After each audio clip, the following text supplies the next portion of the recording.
Hello, everybody, and welcome to another Daily Money Clip. I'm Jerry, the owner and founder here at Wealth Dynamics, and I'm coming to you today with a quick video to talk about investing. Okay, so I'm going to share a infographic with you that my team and I created the other day, and it's about investing in value. I want to go over this because it's important. Right now, the question that's asked is what gives an investment value?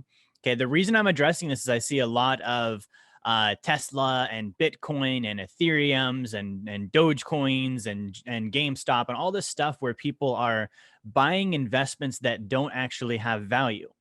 Okay, at the point that an investment doesn't actually have value to substantiate its price, it's no longer an investment. It goes into the category of a speculation. So these are my personal non-negotiables. These are also, they happen to be where most professional investments, funds, hedge funds, wealthy, typically they'll use these valuation strategies as well. So I want to go over what these are. So the first one here is real earnings. Okay. This is the most important one. Okay. Real earnings. It means that this investment actually pays me an income. Imagine that I buy it and it pays me something. The reason why this is important is an earning means that I get paid regardless of what the price of the investment does. Right. If I buy an investment that pays me every month, it doesn't matter if the price of that investment goes up or down in value, I'm still getting that check next month.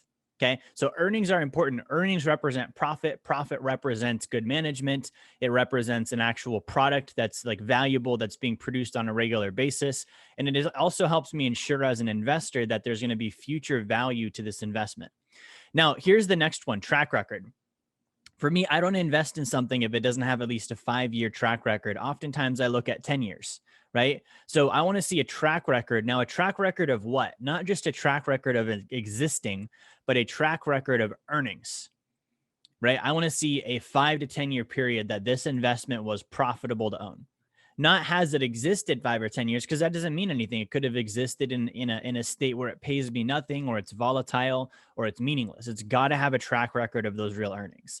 Now we move on from earnings and track record into something called intrinsic value.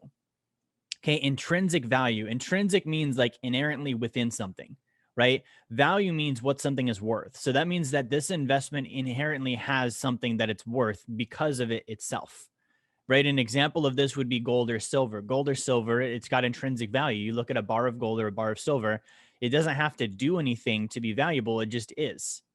Right. The materials have value. There's utility value. There's recognized intrinsic value. A property is another example. If I have a piece of land, it doesn't matter if there's not real estate and it's not paying out earnings. There is intrinsic value with that property. Right. There's something to it. I can strip it down. I can sell it. I can parcel it out. Same thing with like a piece of machinery. Right. I talked about the example before. My friend bought a gym. He bought it for what it was worth based on the parts. That means he bought it based on intrinsic value. Right. Now, the final one is extrinsic value.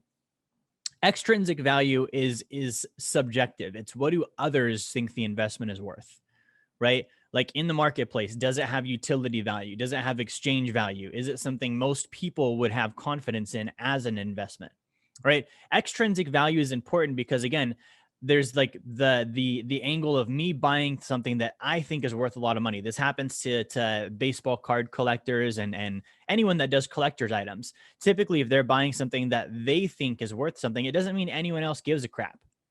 So there's no extrinsic value, right? So the 4 non-negotiables, non-negotiable means that I do not invest unless all 4 of these things are there. I need real earnings. I need a track record of real earnings. I need intrinsic value. I need extrinsic value. If it doesn't have all 4, I don't do the deal. I don't even look at it, right? So I measure these things. So I hope that this helps you. Make sure that you like, share, and subscribe. If you want to learn more information like this, go ahead and grab a copy of my book, Blueprint to Financial Freedom. The link is in the comments, and I will talk to you all next time.